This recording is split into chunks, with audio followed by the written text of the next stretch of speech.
हरिओम नमः शिवाय। श्रीमद् भगवद गीता अध्याय तृतीय श्लोक संख्या 22 चैप्टर 3 श्लोक नंबर 22। सर्वप्रथम श्लोक। न मे पार्था स्थिति कर्तव्यम् त्रिषु लोकेषु किंचन नानवाप्तम वाप्तव्यम् वर्त एव च कर्मणि।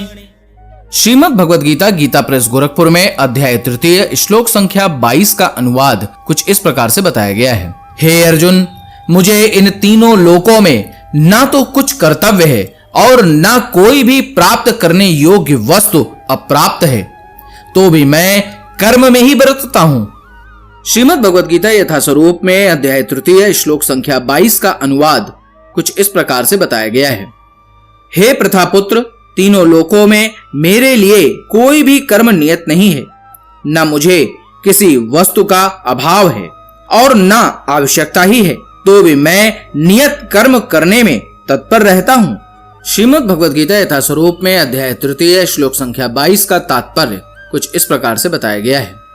वैदिक साहित्य में भगवान का वर्णन इस प्रकार हुआ है। तमीश्वराणाम परमं महेश्वरं तम देवतानाम परमं च दैवतम् पतिं पतीनाम परमं परस्ताद् विदाम देवं भुवेन शमीयम् न तस्य कार्यं करणं च विद्यते न तत्संश्राच विधिकश्च हस्यते परास्य शक्ति विर्विधैव श्रूयते स्वाभाविकी ज्ञान बल क्रिया च।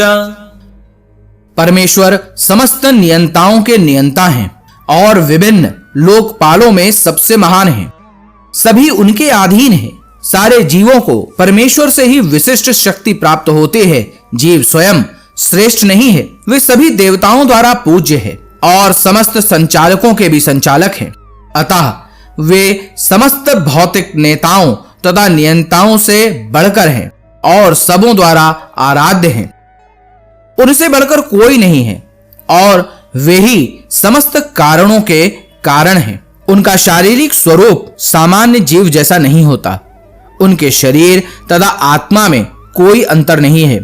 वे परम हैं। उनकी सारी इंद्रियां दिव्य हैं।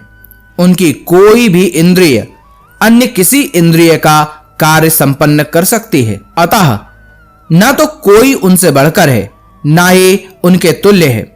उनकी शक्तियां बहुरूपणीय हैं। फलतः उनके सारे कार्य प्राकृतिक अनुक्रम के अनुसार संपन्न हो जाते हैं, ऐसा श्वेतात्वर उपनिषद में लिखा हुआ है।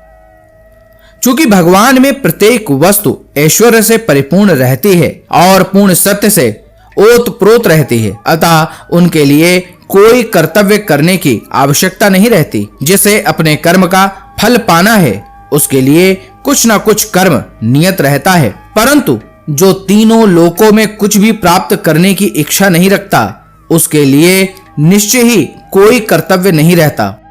फिर भी क्षत्रिय के नायक के रूप में भगवान कृष्ण कुरुक्षेत्र की युद्ध भूमि में कार्यरत हैं, क्योंकि क्षत्रियों का धर्म है कि दीन दुखियों को आश्रय प्रदान करे। यद्यपि वे शास्त्रों के विधि विधानों से सर्वथा ऊपर हैं, फिर भी वे ऐसा कुछ भी नहीं करते जो शास्त्रों के विरुद्ध हो।